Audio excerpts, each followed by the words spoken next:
Hi Sagittarius, welcome to your August 2019 Astro Update. It's Rena here, your fellow Sagittarian traveler through life. And so this is really great for us because as the month begins, we have 4 planets in Leo, which is a sister fire sign. The sun is there.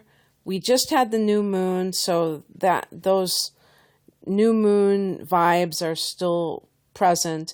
We have Venus and Mars there, and this is happening in the 9th house, and the 9th house is our house. We rule that house in the universal chart.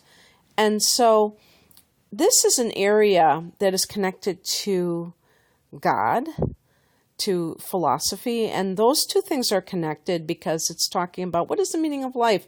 How are we supposed to be living life? That's really what philosophy is all about. And of course, religion is a type of philosophy. We say religious philosophy.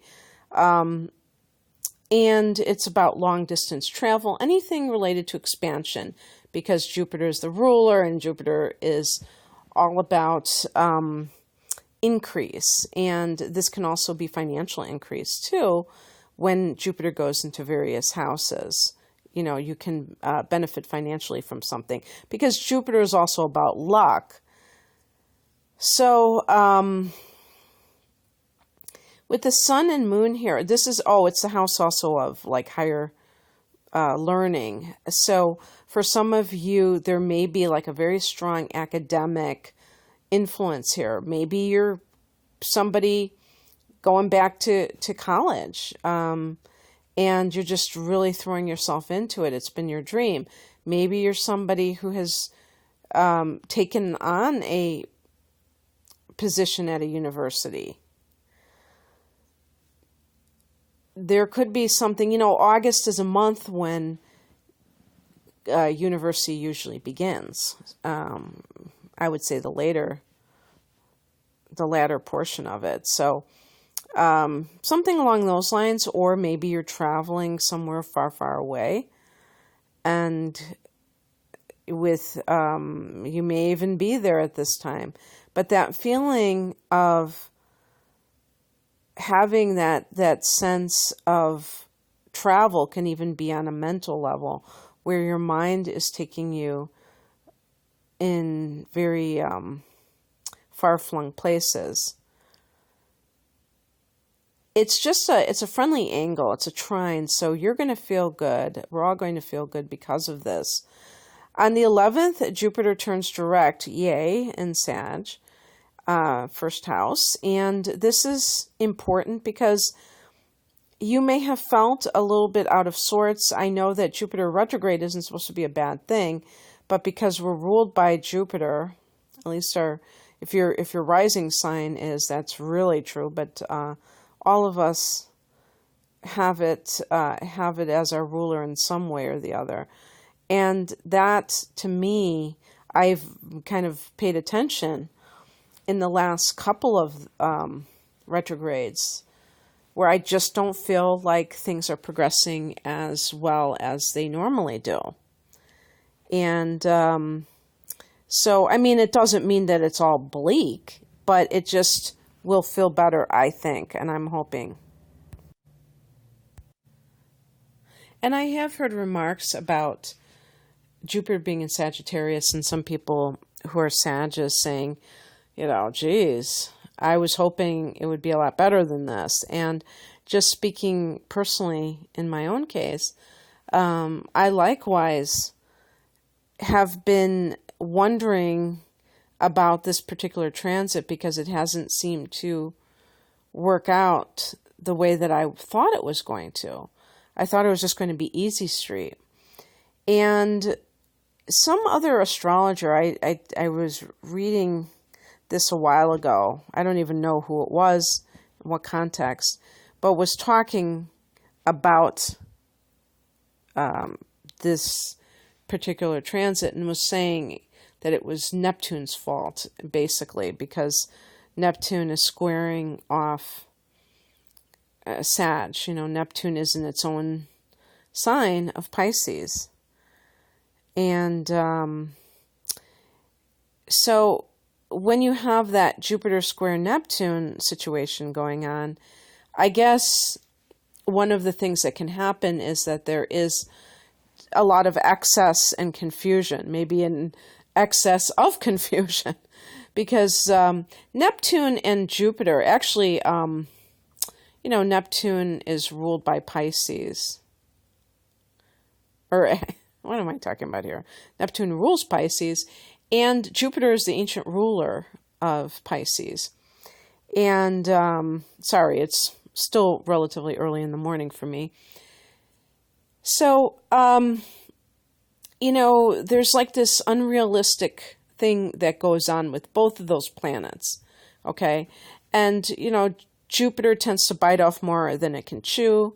I know that you Sagittarius can relate to doing that. And Neptune is really about having, being in its own world and having its dreams kind of permeate its waking state, I would say.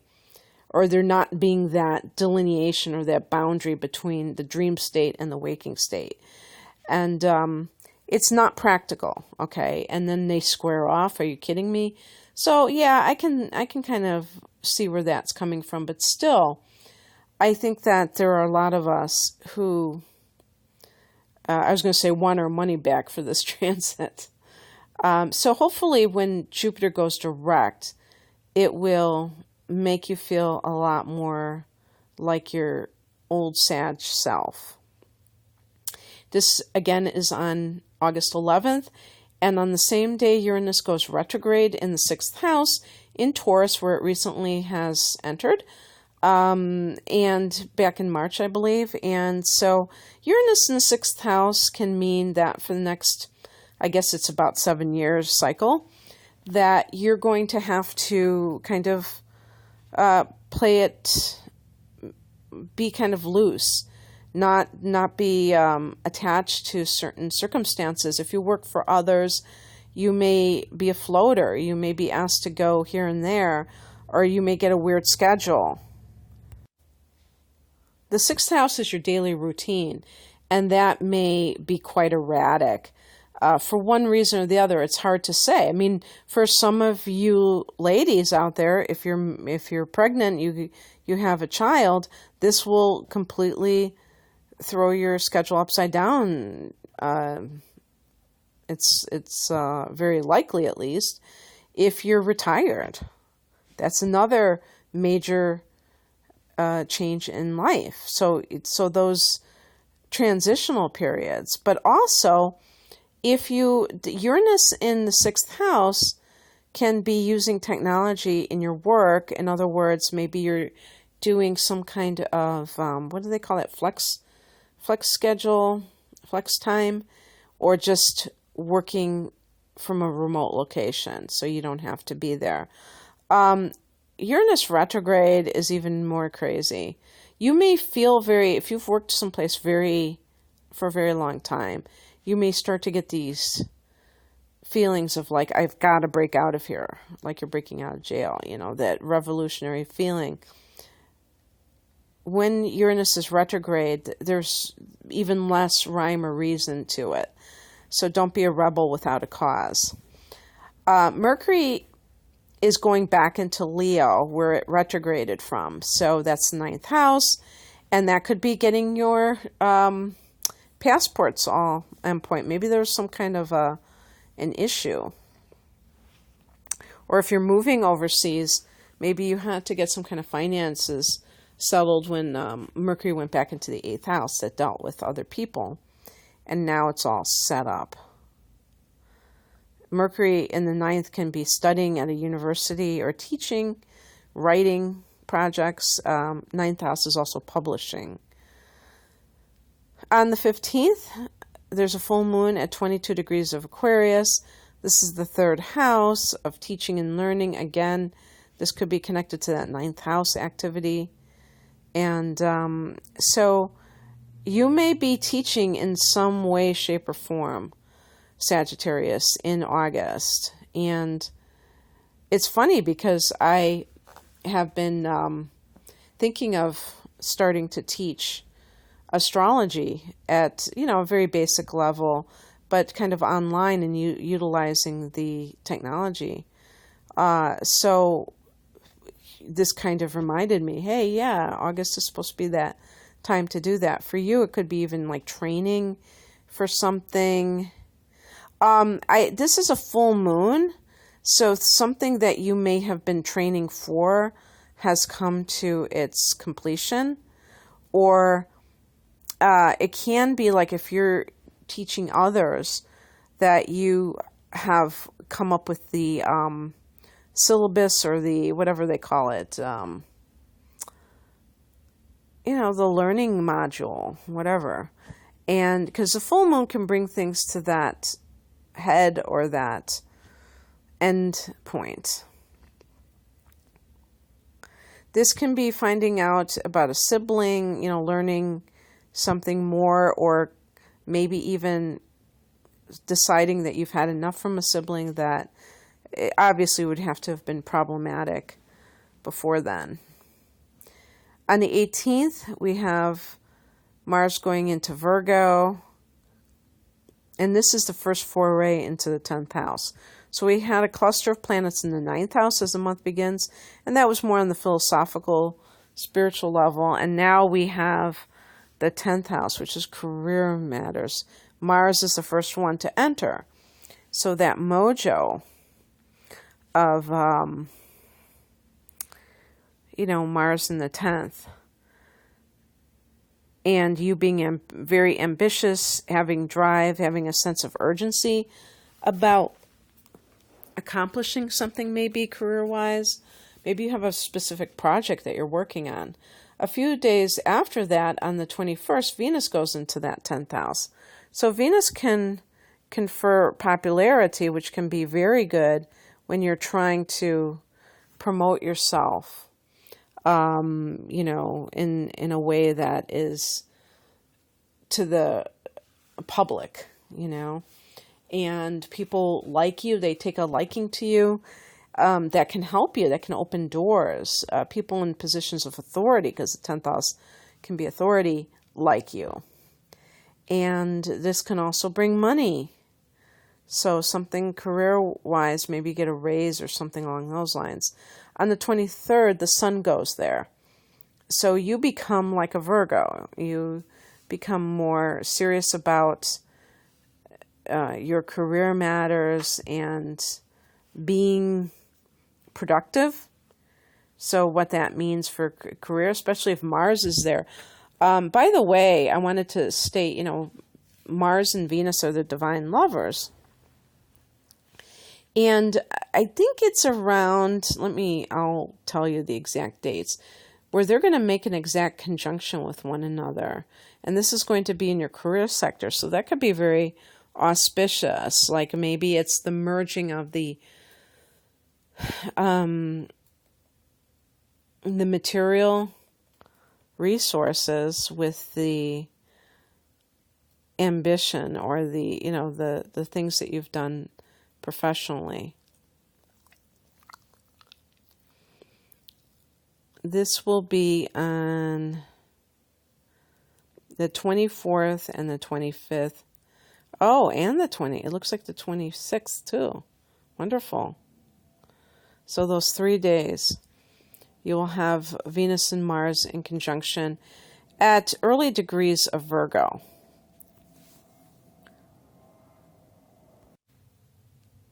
On the 29th, Mercury goes into Virgo, so joins the party in the 10th house. Mercury can have you speaking as part of your career. So again, the dissemination of information. Mercury is the mind, the mental pursuits. And this is of a practical nature, being in Virgo. And doing so, again, teaching is a perfect example of that.